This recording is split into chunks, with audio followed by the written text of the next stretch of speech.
현무5 핵탄두가 발사돼서 어디에 떨어진 걸까요? 안녕하세요. 저는 베를린 국제안보연구소 소속의 군사 전문 기자 안나 슈미트입니다. 이번 한국의 76회 국군의 날 행사에서 공개된 현무5는 그야말로 세계를 놀라게 한 사건이었어요. 지난해 국군의 날에는 현무포로 추정되는 미사일이 선보였는데 불과 1년 만에 한 단계 진화한 현무5가 등장한 거죠. 특히 실제 핵심 전략무기를 공개하지 않는 대한민국 국방부의 평소 태도와 비교해도 그 의미와 영향력이 전 세계에 미치고 있습니다. 게다가 실제 공개된 현무5의 성능은 우리의 예상을 훨씬 뛰어넘는 수준이었답니다. 8톤에 달하는 탄두 중량은 세계 최고 수준이며 사정거리가 무려 5,000km에 달한다고 하니 일본은 물론이고 중국 전역까지 타격할 수 있는 능력을 갖춘 셈이에요. 이렇게 강력한 괴물 무기의 등장에 전 세계가 발칵 뒤집혔어요. 중국은 즉각 우려의 목소리를 냈고 북한은 격렬한 반응을 보였죠. 심지어 러시아조차 이 미사일의 기술력에 놀란 모습이었어요. 그런데 가장 흥미로운 반응은 역시 일본에서 나왔습니다. 일본 방위성은 긴급회의를 소집했다고 하더라고요. 현무5의 등장이 동북아 군사 균형을 완전히 뒤바꿀 수 있다는 판단 때문이었겠죠. 이쯤에서 우리가 의문을 가질 수 있습니다. 한국은 미국, 일본과 더불어 북한의 위협에 대비하여 한미일 삼각 안보 체계를 구축하고 있잖아요.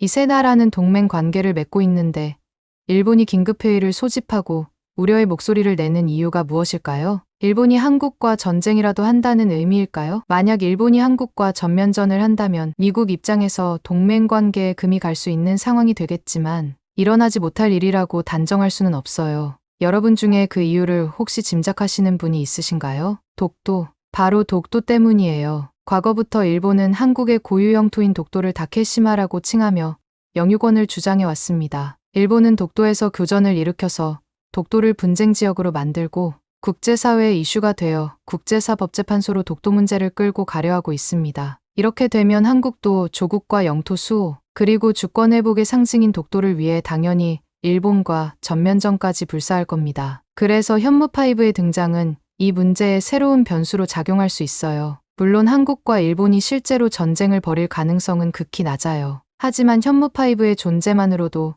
양국 간의 힘의 균형이 크게 바뀔 수 있다는 거죠. 이는 단순히 군사적인 문제를 넘어 외교, 경제 등 다양한 분야에 영향을 미칠 수 있어요. 오늘은 국제안보의 측면에서 현무5의 영향력과 일본과의 군사적 충돌 시 외교 등 국방 분야의 영향력을 전방위적으로 다루어 보려고 해요. 그 전에 현무5에 대한 기본적인 사실을 하나 알려드리려고 합니다. 현무5가 한국의 자주국방의 대표 상징이 된 이유는 원래 북한의 위협에 대비하기 위해 만든 미사일이기 때문이에요. 아시다시피 한국은 북한과 대치 중인 전 세계 유일한 휴전국으로서 늘 한반도의 전운의 위험이 상존하고 있습니다. 실제 한국 국방부도 현무5가 북한의 핵미사일 위협에 대응하기 위한 전략무기라고 밝혔어요. 특히 현무5는 북한과의 유사시 김정은 수뇌부가 있는 평양, 지하벙커까지 직접 타격하여 지도부를 제거하는 한국군의 핵심 전략자산이죠. 이 때문에 현무5가 김정은 지도부가 있는 평양, 지하벙커와 핵시설을 파괴할 수 있도록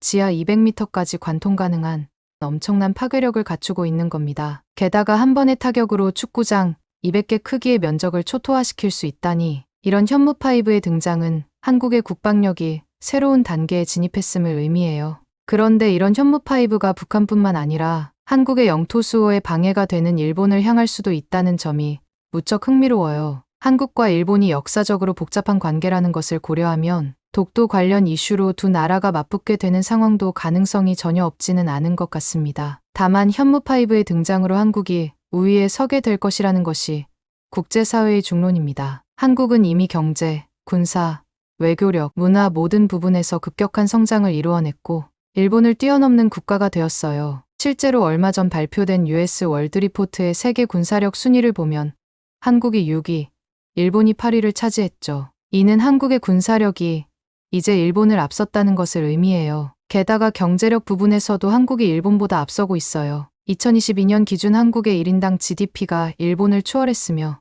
특히 반도체, 배터리, 조선 등 주요 산업 분야에서 한국이 세계 1위를 차지하고 있고 반면에 일본은 이 분야들에서 상대적으로 뒤처지고 있어요. 반도체 시장에서 한국의 삼성전자와 SK하이닉스가 세계 시장을 주도하고 있는 반면 일본 기업들의 점유율은 지속적으로 하락하고 있죠. 배터리 분야도 마찬가지로 한국의 LG화학, 삼성 SDI 등이 세계 시장을 선도하고 있는 반면 일본 기업들은 그 뒤를 따르고 있는 상황입니다. 이런 상황에서 현무5의 등장은 양국 관계에 또 다른 변수로 작용할 가능성이 충분합니다. 앞으로 이 미사일이 어떤 영향을 미칠지, 그리고 한국과 일본을 비롯한 주변국들의 관계가 어떻게 변화할지 지켜보는 것은 정말 흥미진진할 것 같아요. 특히 독도를 둘러싼 한일 간의 긴장 관계를 고려하면 현무5의 존재가 가져올 파장은 더욱 크게 다가옵니다. 만약 독도를 둘러싼 갈등이 고조돼서 한국과 일본이 무력 충돌이 생기거나 심지어 전면전 양상까지 간다면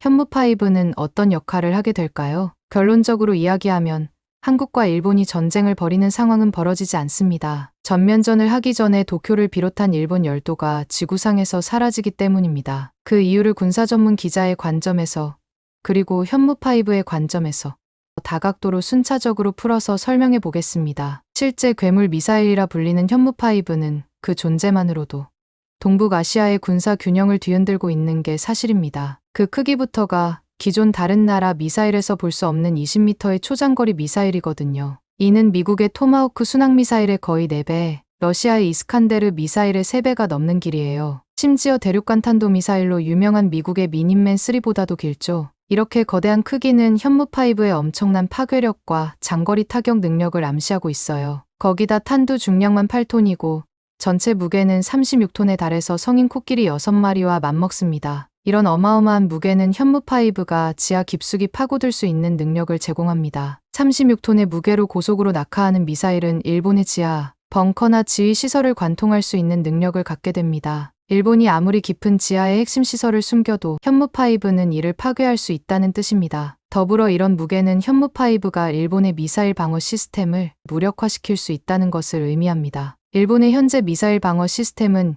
이렇게 무겁고 빠른 미사일을 요격하기 위해 설계되지 않았습니다. 그래서 36톤의 무게로 초음속으로 낙하하는 미사일을 막는 것은 거의 불가능에 가깝습니다. 이처럼 현무5의 무지막지한 무게는 단순한 파괴력을 넘어서는 전략적 이점을 제공합니다. 여기에 더해 36톤에 달하는 이 거대한 미사일은 내부의 레이더, 교란 장치나 위장, 탄두 등 다양한 대응책을 탑재할 수 있어 일본의 방어 시스템을 한층 더 교란시킬 수 있습니다. 이는 마치 거대한 트로이 목마가 적진 한가운데로 들어가는 것과 같은 효과를 낼 수 있죠. 더 놀라운 사실은 이런 무지막지한 파괴력이 현무5의 다양한 이점 중에 하나에 불과하다는 점입니다. 이뿐만이 아니라 현무5의 20m나 되는 무지막지한 길이 자체도 직접적으로 일본에게 큰 위협이 됩니다. 미사일 길이가 길다는 것은 연료 탑재량이 많고 추진체 크기가 크다는 뜻이고, 이는 더 강한 추진력으로 멀리 날아갈 수 있도록 하는 핵심 요인이 됩니다. 덕분에 현무5의 사거리가 5,000km 이상으로 추정되고,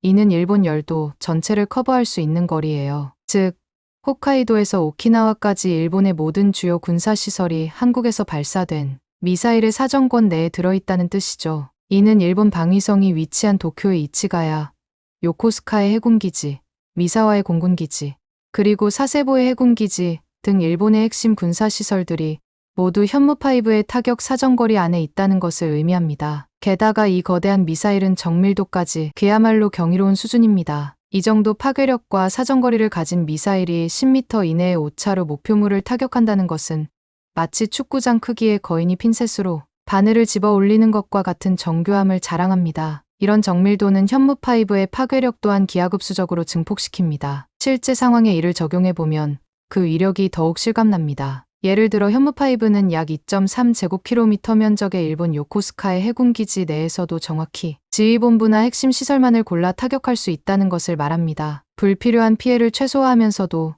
적의 군사력을 효과적으로 무력화할 수 있는 것이죠. 더 나아가 현무5가 요코타 공군기지의 3.5km 길이 활주로 정중앙을 정확히 타격하여 기능을 완전히 마비시킬 수 있습니다. 단 한 발의 미사일로 적의 공군력을 무력화시킬 수 있는 것입니다. 이런 정밀도는 일본의 방공 시스템으로 대응하기 매우 어렵습니다. 현재 일본이 보유한 PAC-3 미사일 방어 시스템의 요격 성공률은 이상적인 조건에서도 90% 정도입니다. 그런데 현무5는 고속으로 낙하하며 회피 기동까지 할 수 있어 실제 요격 성공률은 더 낮아질 수 있어요. 그런데 심지어 현무5는 한 번에 여러 발을 발사할 수 있습니다. 이 때문에 만약 10발, 100발을 동시에 발사한다면 일본 입장에서는 날아오는 모든 미사일을 요격하는 것이 사실상 불가능하게 됩니다. 결국 극단적인 경우라도 최소한 하나는 목표물에 도달할 확률이 매우 높아지게 되고 그 하나가 정확히 핵심 시설을 파괴해 버리니깐 역으로 일본 입장에서는 현무5의 존재 자체만으로도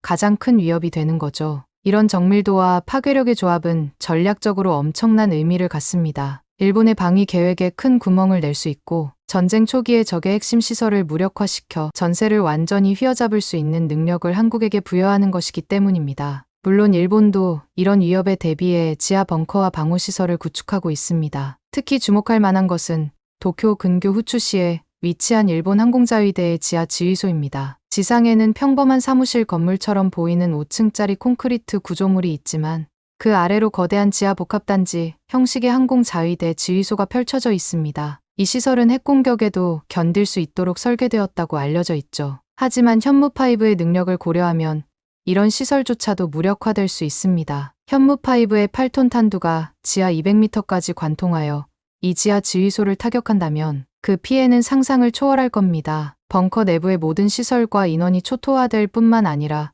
지상 구조물에도 막대한 피해를 줄 수 있습니다. 후추시의 지하 지휘소 위에 있는 5층 건물은 물론이고 인근의 주택가와 상업시설까지 붕괴될 수 있어 일본 지도부 입장에서는 전쟁의 사기와 명분이 모두 사라지게 될 수준이 됩니다. 더욱이 지하에서의 강력한 폭발은 강력한 충격파를 발생시켜 지진과 유사한 효과를 내며 주변 지역으로 피해를 더욱 확산시킬 것입니다. 지금까지 일본은 자국의 지하 시설들이 최후의 보루라고 생각해왔지만 현무5의 등장으로 자국 안보에 대한 믿음에 큰 균열이 발생했습니다. 결과적으로 일본은 기존의 방어 전략을 전면 수정해야 하는 상황에 직면했다고 볼 수 있습니다. 더 깊은 지하나 더 견고한 구조물을 만드는 것만으로는 부족할 수 있기 때문에 완전히 새로운 접근 방식이 필요할 것으로 보입니다. 여기까지 보고 한 가지 의문이 드시는 분이 있을지 모르겠습니다. 현무5가 그렇게 대단하다면 실제 발사되기 전에 일본이 먼저 한국의 현무5 발사대를 파괴하면 되는 것 아니냐고 생각할 수 있습니다. 그렇지만 일본이 한국의 현무5를 선제 타격하는 것은 절대 일어날 수 없는 불가능한 일입니다. 그 이유는 현무호의 독특한 발사 방식과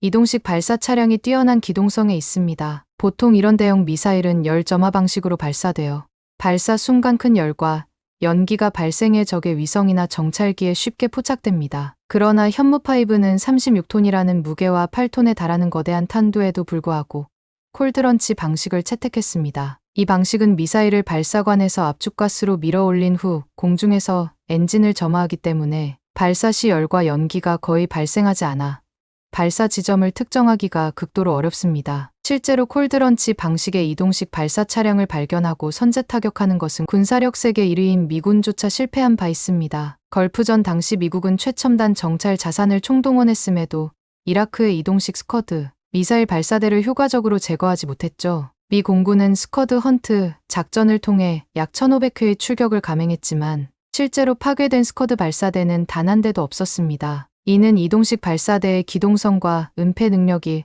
얼마나 뛰어난지를 잘 보여주는 사례입니다. 여기에 더해 현무5의 이동식 발사 차량은 개걸음이라 불리는 측면 주행 능력으로 놀라운 기동성을 자랑합니다. 이 차량은 좌우에 각각 9개씩 총 18개의 대형 바퀴가 달려 있어 36톤에 달하는 현무5의 무게를 안정적으로 지지합니다. 후륜 조향 장치를 통해 좌우 대각선 방향으로 수평 이동이 가능해 회전 반경이 크게 줄어들며 9개의 차축이 모두 독립적으로 조향할 수 있어 전장 20m의 거대한 미사일을 실은 채로도 놀라울 정도로 유연한 기동이 가능합니다. 이러한 뛰어난 기동성은 현무5를 다양한 장소로 신속하게 이동시킬 수 있게 해주며 적군이 미사일의 위치를 파악하는 것을 극도로 어렵게 만듭니다. 뿐만 아니라 럼플렛 타이어, 공기압 조절 장치, 방탄 캐빈, 화생방 방호 처리 장치 등이 설치되어 생존성까지 완벽히 갖추었습니다. 더 나아가 레이더 흡수 도료나 적외선, 차폐 기술과 같은 최신 위장 기술을 적용해 적의 탐지 자산을 교란할 수 있습니다. 여기에 군이 보안상 공개하지 않는 첨단 기술까지 포함한다면 현무5를 선제 타격하는 것은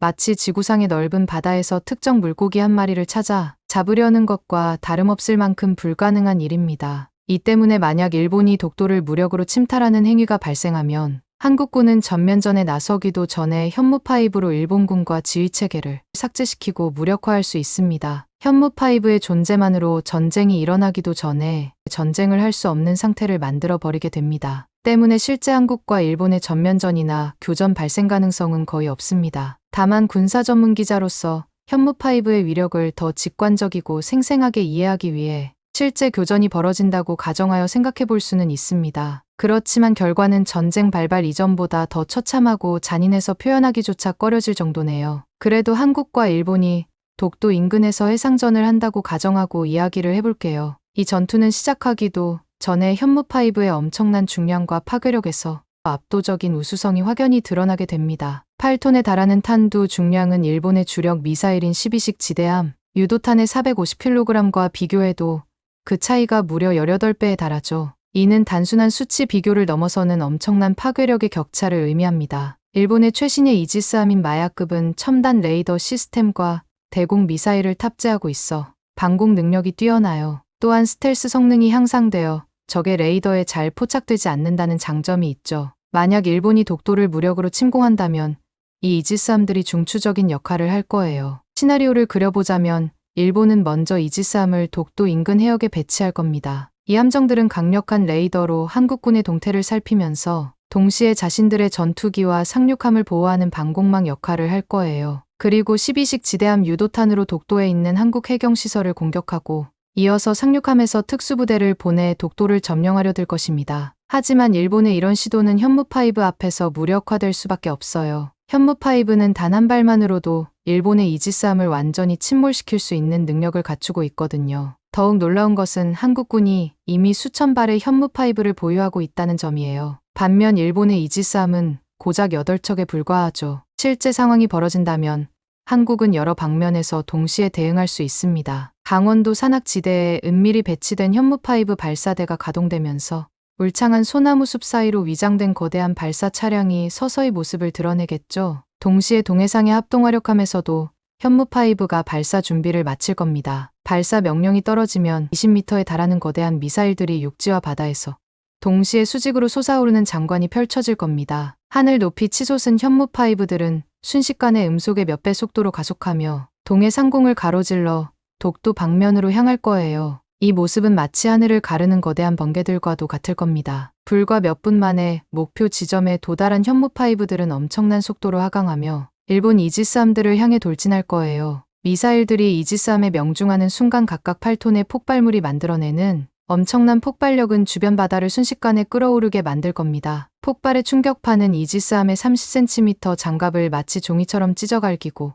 함체 내부로 쏟아져 들어갈 거예요. 그 결과 각각 13,000톤에 달하는 거대한 군함들이 순식간에 두 동강 나며 바닷속으로 가라앉는 모습을 목격하게 될 겁니다. 이지스함들의 파괴는 일본 해군에게 치명적인 타격이 될 거예요. 이 함정들은 일본 해상방위의 핵심 지휘 통제 체계이기 때문에 이들이 사라지면 일본 해군은 눈과 귀를 잃게 되는 셈이에요. 레이더 탐지 능력, 미사일 방어 체계, 그리고 전체 함대의 작전 지휘 능력이 한 번에 사라지는 거죠. 결과적으로 현무5의 존재는 단순히 무기 체계의 우위를 넘어서 전략적, 외교적, 심리적으로도 한국에 압도적인 우위를 제공하고 있는 셈입니다. 이는 동북아시아의 군사 균형을 완전히 뒤바꿔 놓은 게임 체인저라고 할 수 있어요. 마지막으로 일본 입장에서는 정말 상상하기 싫겠지만 일본의 독도 침략에 대한 한국의 분노가 사그라들지 않아 현무5가 일본 본토 도쿄까지 파괴하는 것까지 그려보겠습니다. 아시다시피 일본은 1945년 일본 히로시마와 나가사키에 원자폭탄이 투하돼서 지구상에서 최초로 원폭 시험장이 된 적이 있죠. 그런데 놀라운 사실은 현무5 약 20발의 위력이 1945년 히로시마와 나가사키에 투하된 원자폭탄을 능가한다는 것입니다. 이 때문에 현무5를 원자폭탄이 아닌 원자폭탄이라고 부르기도 합니다. 사실 객관적으로 보면 현무5는 원자폭탄보다 더 위협적입니다. 1945년 일본 히로시마와 나가사키에 투하된 원자폭탄은 지상에서 폭발해서 지상의 건물들은 모두 파괴하고 지하 깊숙한 곳에 있는 시설은 완전히 파괴하지 못했어요. 반면 현무5는 지하 200m까지 관통하여 지하 벙커나 군사시설, 비밀 핵시설도 완전히 파괴할 수 있다는 뜻이에요. 게다가 원자폭탄은 방사능 오염 때문에 사용이 제한적이지만 현무5는 그런 제약 없이 사용할 수 있습니다. 특히 한 번의 타격으로 축구장 200개 크기의 면적을 초토화시킬 수 있다는 점을 고려하면 확실하게 원자폭탄 이상의 파괴력입니다. 더욱이 한국은 미국과의 협정 변경으로 이 미사일을 자체 생산할 수 있게 되었고 핵무기와 달리 미국 승인 없이도 자위권 차원에서 발사하여 자주국방을 실현할 수 있습니다. 심지어 아까 말씀드린 대로 한국은 이런 괴물 미사일 현무5를 수천 발 이상 가지고 있고 이젠 보관이 힘들어서 합동화력함 도입까지 원하는 상황입니다. 원자폭탄 PTSD를 가지고 있는 일본이 한국을 두려워하고 현무5의 존재만 봐도 발작 증세를 일으키는 이유입니다. 괜히 한국을 잘 못 건드렸다가 도쿄는 물론이고 일본 열도 전체가 불바다가 될 수도 있기 때문이죠. 일본으로서는 독도 침공은커녕 한국과의 군사적 충돌 자체를 아예 피하고 필사적으로 과거의 잘못을 되새기며 무조건 잘못했다고 싹싹 빌고 머리를 조아리며 사죄해야 할 판이죠. 실제로 이런 상황에서 새로 취임한 이시바 총리의 사죄 발언은 더욱 눈길을 끌었습니다. 이시바 총리는 취임 직후 과거사 문제에 대해 한국이 충분히 납득할 때까지 사죄해야 한다라고 밝혔죠. 또한 1910년 한일병합은 한국에게 나라를 잃게 한 죄송한 일이라고 언급하면서 자신의 입장이 변함이 없음을 밝혔습니다. 이런 이시바 총리의 발언은 단순한 외교적 수사를 넘어서는 의미를 가져요. 그동안 일본 정부가 취해온 역사 문제에 대한 태도와는 확연히 다른 모습이니까요. 특히 10월 1일 국군의 날 기념식에서 현무5 공개 직후 바로 4일 뒤에 취임하면서 이런 발언이 나왔다는 점은 주목할 만합니다. 이는 현무5로 인해 변화된 군사적 균형이 일본의 외교 정책에도 영향을 미치기 시작했다는 것을 보여주는 단적인 예라고 할 수 있죠. 여기에 더해 일본이 스스로 외교력, 군사력, 경제력을 비롯한 모든 분야에서 한국보다 자신들이 뒤떨어짐을 인정하는 뜻입니다. 실제 구체적인 수치를 살펴보면 한국의 우위는 여러 면에서 압도적으로 두드러집니다. 먼저 병력 면에서 한국은 정규군과 예비군을 합쳐 엄청난 규모의 전투 가능한 인력을 보유하고 있어요. 구체적으로 한국의 현역 군인은 약 55만 명에 달하며 이는 육군 42만 명, 해군 7만 명, 공군 6.5만 명으로 구성되어 있죠. 여기에 더해 예비군이 무려 300만 명에 이릅니다. 따라서 한국은 총 355만 명 이상의 전투 가능한 병력을 보유하고 있는 셈이에요. 반면 일본의 현역 자위대 인원은 약 25만 명 정도로 한국의 절반에도 미치지 못하고 예비군 제도가 없어 추가 동원 가능한 병력이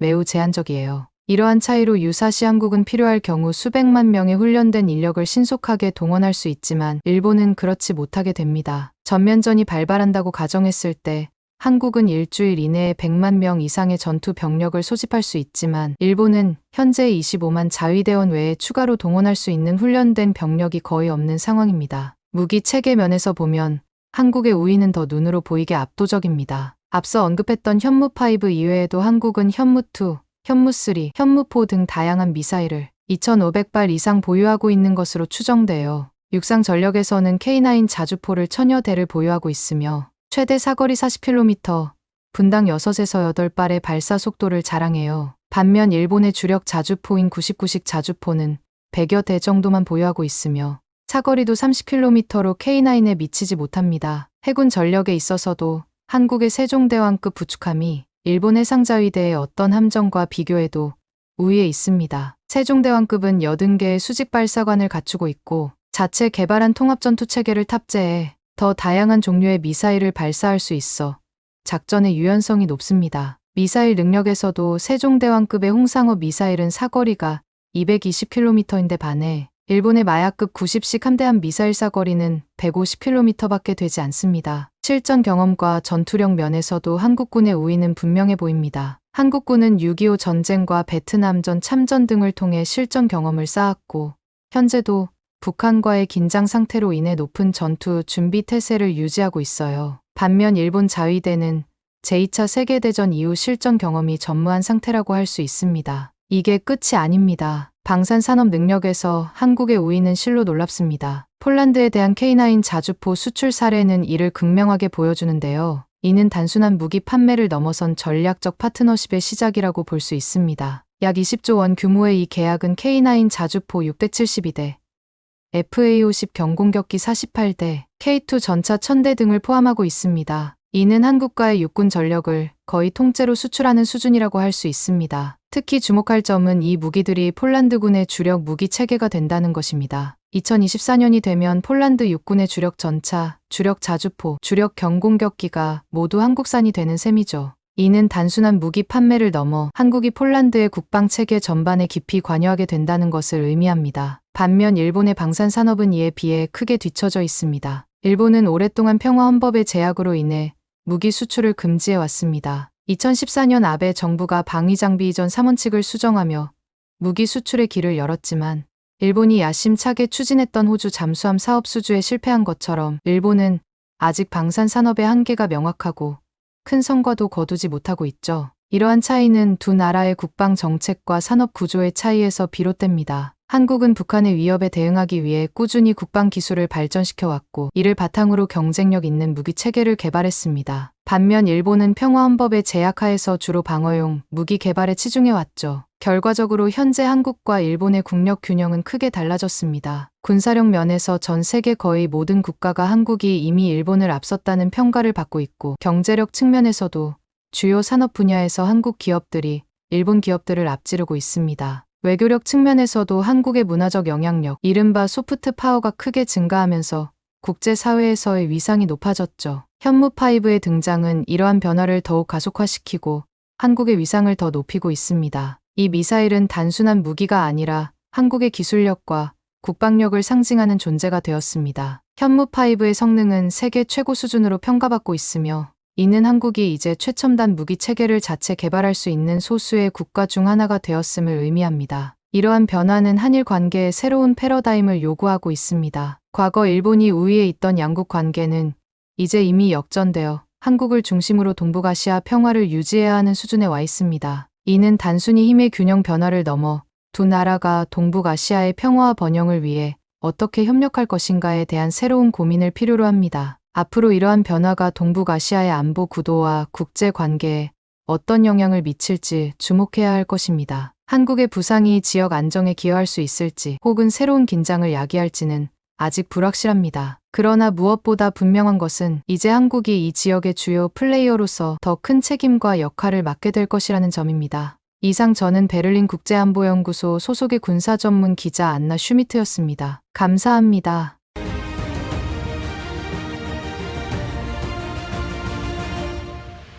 전 세계 50개국이 참가한 행사에서 안제이 두다 폴란드 대통령님이 직접 한국 전시장을 방문하셨습니다. 대통령님은 전시장을 둘러보시며 한국 방산 기술에 대해 극찬했고 폴란드 국영방송에서 이 장면을 전 국민에게 생중계했다고 하는데요. 과연 무슨 일이 있었던 걸까요? 안녕하세요. 저는 폴란드에서 국방부 소속 방산 전문가로 일하고 있는 31살 레나라고 합니다. 아직 젊은 나이지만 이미 폴란드 방위산업 분야에서 주목받는 인재로 꼽힌답니다. 어릴 적부터 군사 역사와 첨단 기술에 관심이 많았어서 대학에서도 국제관계학을 전공하고 졸업 후 바로 국방부에 입사했어요. 제가 정말 큰 주목을 받게 된 계기는 작년 12월에 한국 기업 하나와 폴란드가 체결한 K9 자주포 152문 도입 계약 체결이 있습니다. 이 당시 계약 규모가 무려 3조 원이 넘는 대형 사업이었어서 저도 밤낮 없이 한국 측 자료를 검토하고 자료를 분석해서 보고서를 작성했던 기억이 생생합니다. 당시 부하 슈차크 국방장관님을 보좌하며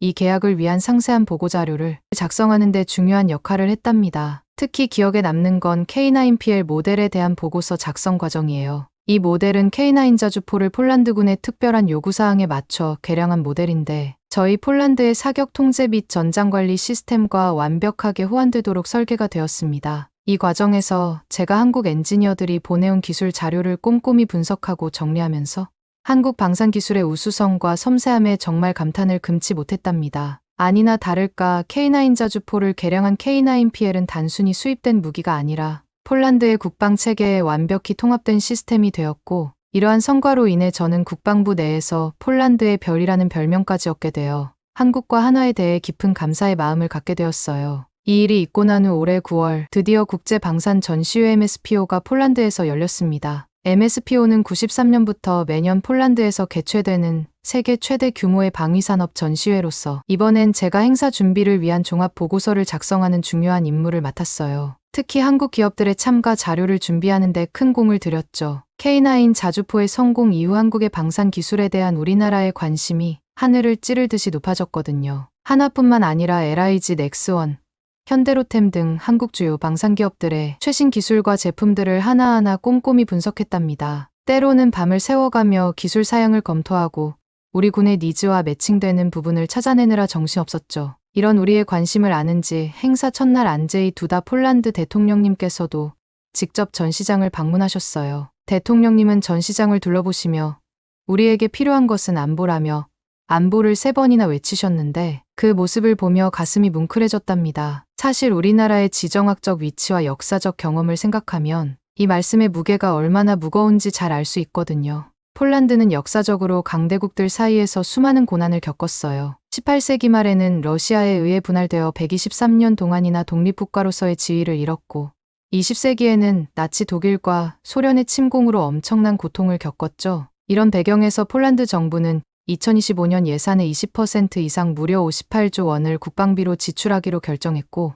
이는 GDP 대비 국방비 지출 비율로 따져도 나토 국가들 중 단연 최고 수준이에요. 이런 소식이 전해지자 전 세계 수많은 국가들이 폴란드 방산 시장을 노리고 달려들었어요. 독일, 영국, 프랑스 같은 전통적인 방산 강국들은 물론이고 미국, 이스라엘, 심지어 중국과 일본까지 우리나라에 러브콜을 보냈죠. 하지만 이 많은 나라들 중에서 폴란드 대통령님의 가장 큰 주목을 받은 건 다름 아닌 대한민국의 K방산이었어요. 방산 강국들 사이에서 유일하게 대통령이 관심을 가졌다는 것은 그만큼 대한민국의 방산 기술이 세계 최정상이라는 방증이 아닐까요? 그도 그럴 것이 저도 하나 직원들이 대통령님께 K9 자주포와 다른 첨단 무기 체계를 설명하는 모습을 옆에서 지켜보았는데 그들의 설명을 들으며 방산 전문가인 저 역시 감탄을 금치 못했거든요. 하나 직원들은 K9 자주포의 우수한 기동성과 화력을 설명하면서 특히 폴란드의 지형과 기후에 맞춰 어떻게 최적화되었는지를 상세히 풀어냈어요. 단순히 한국의 방산 기술은 방산 무기를 납품하는데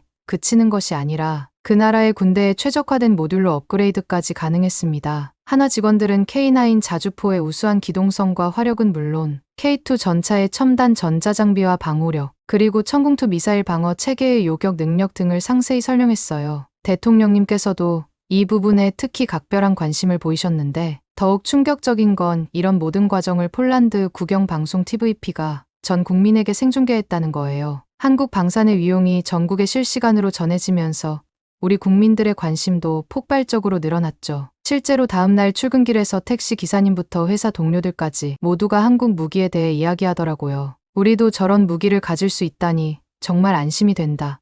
한국의 기술력이 대단하다는 말들이 여기저기서 들렸어요. 심지어 제 조카는 K9 자주포 모형을 갖고 싶다고 조르기까지 했답니다. SNS에서는 한국 무기 체계에 대한 게시물들이 끊임없이 공유되었고 여러 온라인 커뮤니티에서는 한국의 방산 기술에 대한 토론이 활발히 이루어졌죠. 심지어 일부 대학에서는 한국의 방산 기술 발전 과정을 다루는 특별 강연도 열렸다고 해요. 이런 뜨거운 관심 속에서 폴란드에서 열린 MSPO가 막을 내렸고 행사가 끝나자마자 저는 곧바로 한국행 비행기에 올랐어요. 10월에 한국에서 있을 KADX를 위한 사전 조사와 한국 방산기업 실사를 위해서였죠. 폴란드에서 열기가 채 가시기도 전에 한국으로 향하는 비행기 안에서 저는 이번 출장이 얼마나 중요한지 다시 한번 실감했습니다. 한국의 방산 기술에 대한 관심이 이렇게 고조된 상황에서 제가 직접 보고 듣고 느낀 것들이 앞으로의 한폴 방산 협력에 큰 영향을 미칠 것이라는 책임감이 들었거든요. 비행기 창밖으로 보이는 구름을 바라보며 저는 이번 한국 방문에서 어떤 새로운 발견을 하게 될지 기대에 부풀었답니다. 설레는 마음으로 인천공항에 도착했어요. 그런데 그때였습니다. 공항 도착장을 빠져나오는 그 찰나 제 휴대폰이 요란하게 울렸어요. 그 전화 한 통화로 순간 제 얼굴에서 핏기가 싹 가시고 머릿속은 하얗게 변하고 말았습니다. 동료의 목소리는 긴박했어요. 레나, 큰일 났어. 중국이 신형 로봇개를 공개했어. 그 말을 듣는 순간 손에 들고 있던 여행 가방을 떨어뜨릴 뻔한 충격을 받았습니다. 중국이 캄보디아와의 합동 군사훈련에서 기관총이 장착된 신형 로봇개를 선보였다는 거였죠. 특히 미국, 한국, 그리고 우리 폴란드를 포함한 나토 국가들의 반응이 심상치 않았답니다. 더 큰 문제는 중국 측의 반응이었어요. 그들은 제가 작성할 보고서에 이 로봇개에 대한 내용이 포함되면 한중 관계에 악영향을 미칠 수 있다며 강하게 압박했죠. 심지어 캄보디아 시아누크빌 인근 레암항의 중국 해군 기지 건설 의혹에 대해서도 언급하지 말라고 요구했어요. 택시를 타고 호텔로 향하는 동안 저는 이 소식이 가져올 파장에 대해 곰곰이 생각해 봤어요. 특히 미국,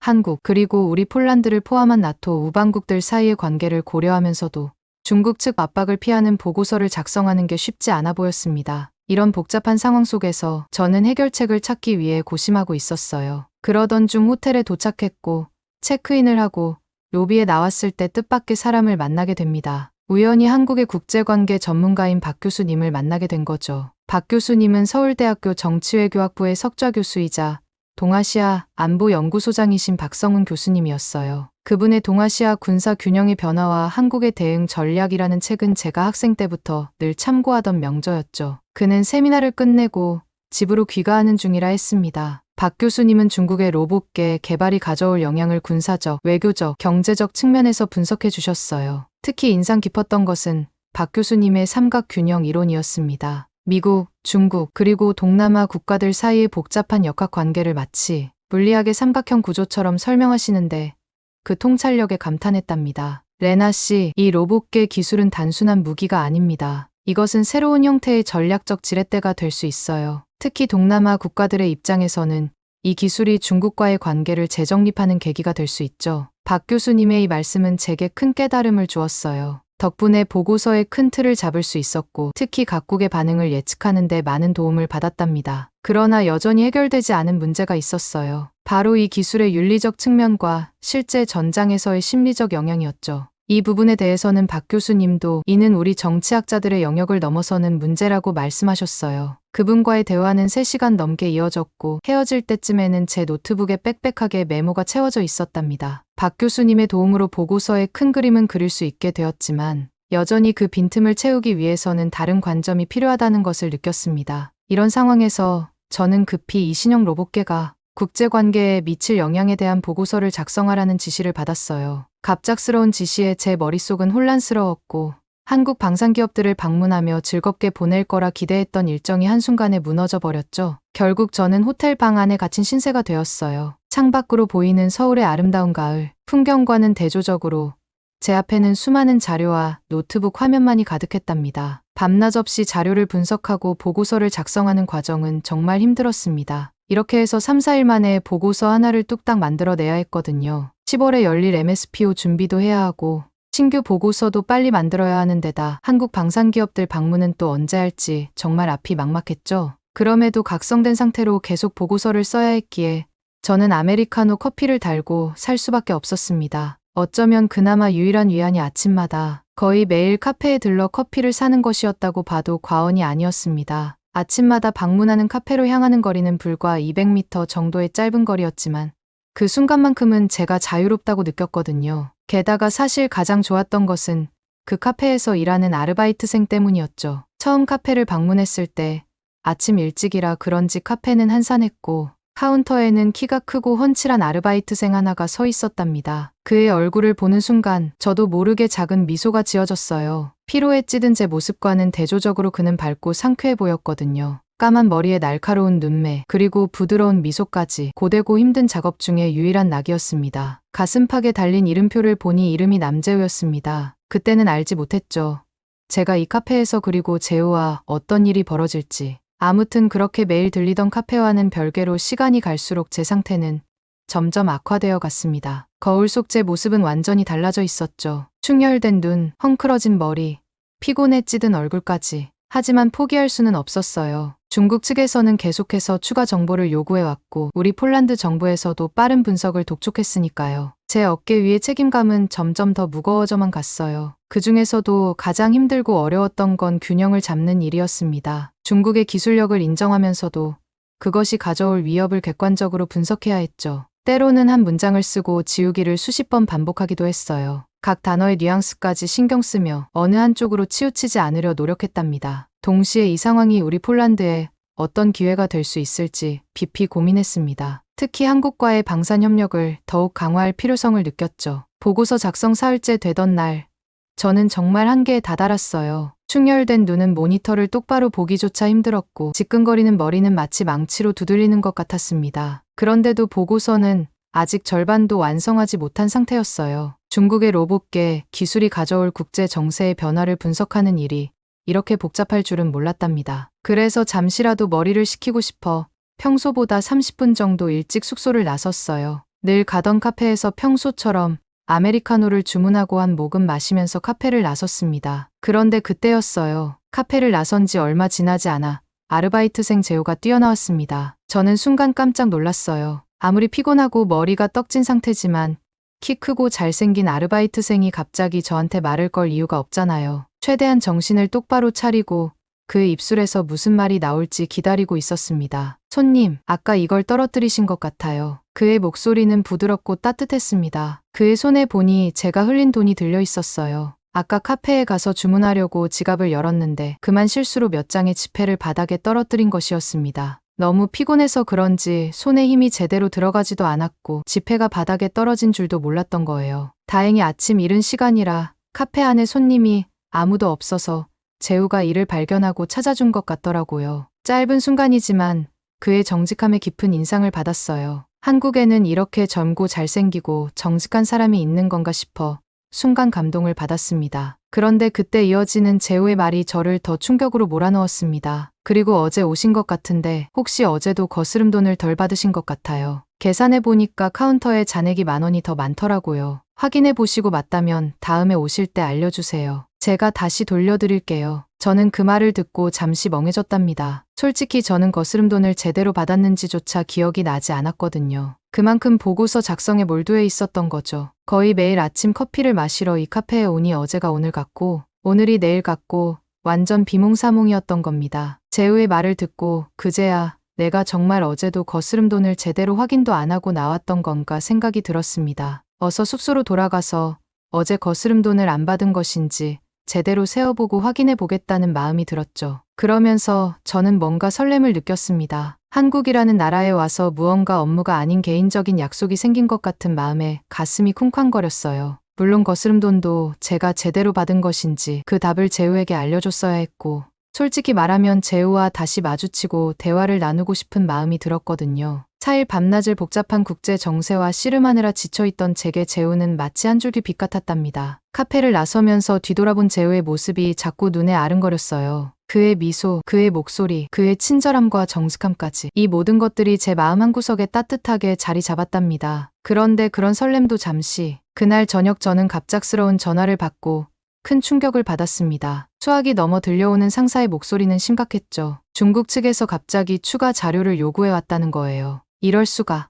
안 그래도 시간이 촉박한데 이것마저 하루를 더 당겨서 요구하다니. 저는 이제 중국이라는 나라 자체에 대한 혐오감까지 생길 지경이었어요. 오늘은 재우고 뭐고 일단 보고서부터 마무리하고 내일 아침까지 중간 결과를 제출하는 것부터가 급선무였습니다. 어쩔 수 없이 날밤을 꼬박 새야 했기에 결국 저는 호텔 룸서비스로 커피를 주문하고 다시 컴퓨터 앞에 앉았어요. 뜨거운 아메리카노를 한 모금 마시며 모니터를 응시했지만 갑자기 재우의 밝은 미소, 그의 친절한 목소리 이런 생각들이 떠올랐죠. 저는 고개를 세차게 흔들며 정신 차려 일단 일부터 끝내야 한다고 굳게 다짐했어요. 그렇게 저는 밤새도록 보고서를 몇 번이고 꼼꼼히 검토하고 수정하는 작업을 반복했습니다. 마침내 새벽 5시쯤 보고서를 완성하고 호텔 로비에서 출력까지 완료했습니다. 30페이지가 넘는 보고서를 손에 들고 있자니 밤새 노력한 제 모습이 대견하게 느껴졌어요. 이제 택시를 타고 KADX 폴란드 대표단 사무실 앞 경비실에 제가 완성한 보고서만 전달하고 오면 됐어요. 시계를 보니 재우의 카페가 오픈하기 전이었습니다. 보고서 배달을 완료하면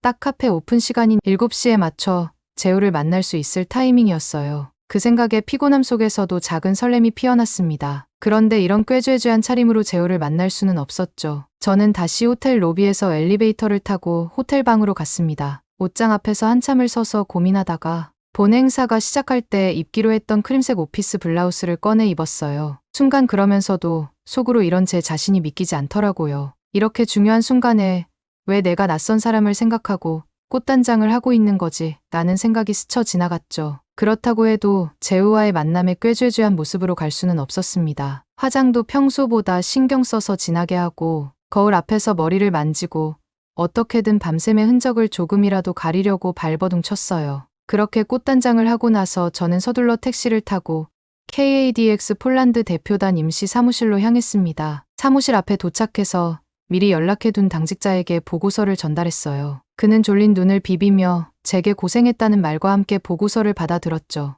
임무를 완수한 후에 홀가분함과 함께 이제 재우를 만날 수 있다는 생각에 제 발걸음은 한결 가벼워졌어요. 택시에서 내려 카페로 향하는 동안 제 마음은 마치 첫 데이트를 앞둔 소녀처럼 설레었답니다. 왜 이러지? 그냥 카페 아르바이트생일 뿐인데 라고 생각하면서도 재우의 미소를 떠올리면 자꾸만 입꼬리가 올라가는 걸 어쩔 수 없었죠. 카페 앞에 도착해서 저는 거울처럼 비치는 유리창에 제 모습을 비춰봤어요. 밤새 일한 흔적을 지우려 애썼지만 여전히 눈가에 피곤함은 감출 수 없었죠. 그래도 최선을 다해 단장한 제 모습이 어제의 피곤해 보이던 모습보다는 한결 나아 보였어요. 심호흡을 크게 하고 용기를 내어 카페 문을 열었습니다. 차가운 금속 손잡이의 감촉이 제 손바닥을 간지럽혔고 문이 열리면서 들려오는 종소리와 함께 진한 커피 향이 제 코끝을 스쳤어요. 그리고 그 순간 제 눈은 자연스럽게 카운터를 향했고 그곳에서 재우의 밝은 미소를 만나길 간절히 바랐답니다. 그렇게 카페 안으로 들어섰지만 저는 이내 큰 충격으로 그 자리에 얼어붙게 되었습니다. 제 눈앞에 펼쳐진 상황은 직접 두 눈으로 보고도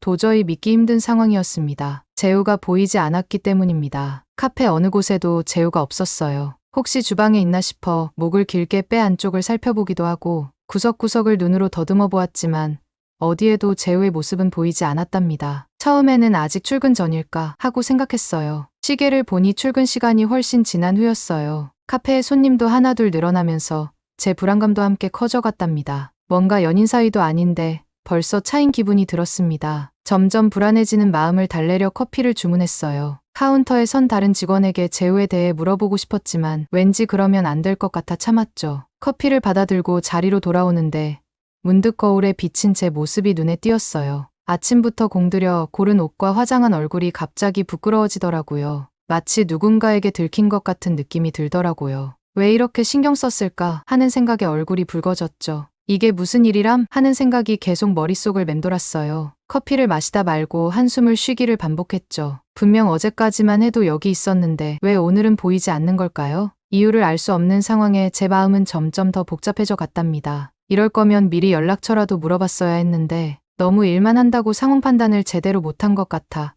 제 자신에게 화가 나는 듯했어요. 복잡한 마음을 안고 공원을 지나 숙소로 향하는 중 저는 또 한 번 믿기지 않는 광경을 목격했습니다. 울창한 나무들 사이로 저 멀리 재우의 모습이 보이는 거예요. 까만 머리카락이 햇빛에 반짝이는 모습이 틀림없었죠. 순간 제 심장이 쿵하고 다시 뛰는 것을 느꼈어요. 마치 롤러코스터를 탄 것처럼 아찔한 느낌이 들었어요. 피곤했던 몸에 갑자기 전기가 온몸을 관통한 것처럼 활기가 돌았습니다. 이대로 놓치면 평생 후회할 거야 라는 생각이 번개처럼 스쳐 지나갔죠. 저도 모르게 발걸음이 빨라졌고 곧 동시에 핸드백에서 작은 거울을 꺼냈습니다. 거울에 비친 제 모습을 가다듬고 머리 쓸어 넘기면서 화장도 고치고 립도 새로 발랐어요. 제 손이 살짝 떨리는 걸 느꼈답니다. 재우의 뒤를 조심스레 따라가면서 머릿속으로는 어떻게 말을 걸까 고민했어요. 여기서 우연히 만나다니 놀랍네요. 정도면 자연스러울까 아니면 그냥 안녕하세요? 라고 해야 할까 온갖 시나리오가 제 머릿속을 스쳐 지나갔어요. 그런데 갑자기 예상치 못한 일이 벌어졌습니다. 재우가 데리고 있던 강아지가 뒤돌아 제 쪽으로 달려오는 거예요. 작고 하얀 푸들이었는데 꼬리를 흔들며 저를 향해 달려오더라고요. 순간 당황했지만 동시에 이게 기회라는 생각도 들었습니다. 그 순간 재우가 뒤를 돌아봤고 우리의 시선이 마주쳤어요. 마치 시간이 멈춘 것 같기도 하고 슬로 모션처럼 느껴지기도 했죠. 재우의 눈이 커지더니 입가에 미소가 번졌어요. 그 미소를 보는 순간 제 마음속에서 뭔가가 울렁거리는 느낌이 들었답니다. 손님, 여기서 뵐 줄이야. 재우가 먼저 말을 걸어왔어요. 그의 목소리는 따뜻하고 부드러웠죠. 저는 가까스로 대답했습니다. 안녕하세요, 재우씨. 카페에서 못 뵈어서 걱정했어요. 제 목소리가 떨리지 않기를 바랐죠. 그렇게 우리는 거스름돈 이야기로 시작해 이런저런 대화를 나누게 되었습니다. 재우는 오늘이 휴일이라 강아지 산책을 나왔다고 하더라고요. 그의 강아지 이름은 콩이었어요. 귀여운 이름이죠.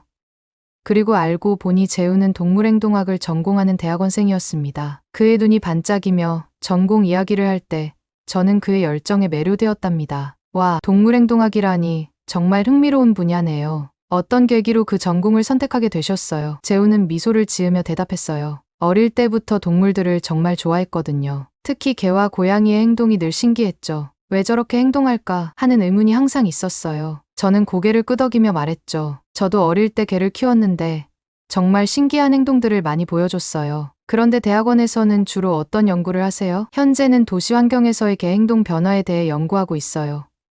재우가 설명했습니다. 도시화가 반려동물의 행동에 미치는 영향을 분석하는 거죠. 꽤 흥미로운 결과들이 나오고 있어요. 그러면서 재우는 이 연구가 앞으로 도시 계획이나 반려동물 정책에도 도움이 될 수 있을 거라고 덧붙였습니다. 그의 이야기를 들으면서 저는 재우의 학문에 대한 진지함과 열정의 깊은 인상을 받았어요. 단순히 좋아하는 분야를 공부하는 것을 넘어서 그 지식을 사회에 어떻게 기여할 수 있을지 고민하는 모습이 정말 멋져 보였습니다. 그의 말 한마디 한마디에 담긴 열정과 통찰력이 저를 더욱 매료시켰답니다. 이런 대화를 나누다 보니 제가 작성 중인 보고서 내용이 떠올랐고 자연스럽게 그 이야기로 화제를 돌리게 되었어요. 중국의 로봇계 개발과 그것이 가져올 윤리적 문제에 대해 이야기였죠. 재우는 이에 대해 정말 흥미로운 견해를 제시해 주었습니다. 그는 로봇계가 가져올 수 있는 긍정적인 면과 부정적인 면을 균형 있게 설명해 주었고, 특히 동물 윤리의 관점에서 이 문제를 바라보는 새로운 시각을 제시해 주었답니다. 재우와의 우연한 만남은 마치 어둠 속의 한 줄기 빛 같았어요. 마치 오래된 퍼즐의 마지막 조각을 찾은 듯한 기분이었답니다. 그의 말을 들으며 저는 새로운 통찰을 얻게 되었습니다. 단순히 군사적,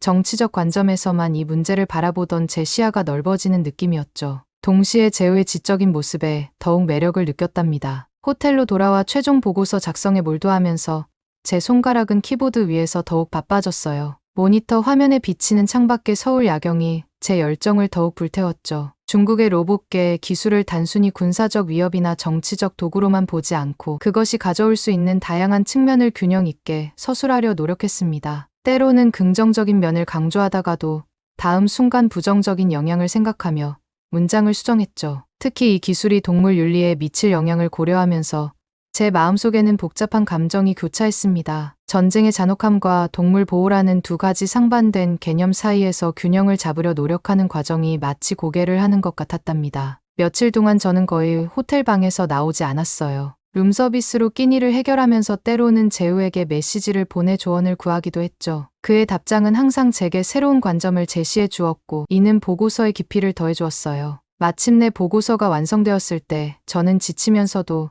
희열에 가득 찬 기분이었습니다. 중국, 한국, 폴란드 이 세 나라의 이해관계를 균형 있게 담아내려 노력했고, 특히 한폴 방산 협력에 대한 새로운 비전을 제시하는 데 심혈을 기울였죠. 각 문장 각 단어가 제 열정과 고민의 결과물이라는 생각에 가슴이 뭉클해졌습니다. 보고서를 마무리 짓고 나니 마치 어깨에서 큰 짐을 내려놓은 것 같았어요. 그동안의 긴장과 스트레스가 한순간에 녹아내리는 듯했죠. 하지만 잠시의 여유도 없이 곧바로 KADX 준비에 돌입해야 했답니다. 10월이 코앞으로 다가오면서 저는 마치 시간과 싸우는 듯한 나날을 보냈어요. 회의실을 뛰어다니고 밤늦게까지 자료를 검토하고 한국 측 관계자들과 끊임없이 소통하는 와중에도 가끔씩 재우와 주고받는 메시지가 제게는 작은 위안이 되었습니다. 때로는 그날 본 재미있는 광고에 대해, 때로는 한국 음식에 대한 감상을 나누며 우리는 서로의 일상을 조금씩 공유했어요. 그의 메시지를 볼 때마다 제 입가에는 자연스럽게 미소가 번졌답니다. KADX 개막을 앞둔 지금 제 마음은 마치 롤러코스터를 탄 것처럼 오르내리고 있어요.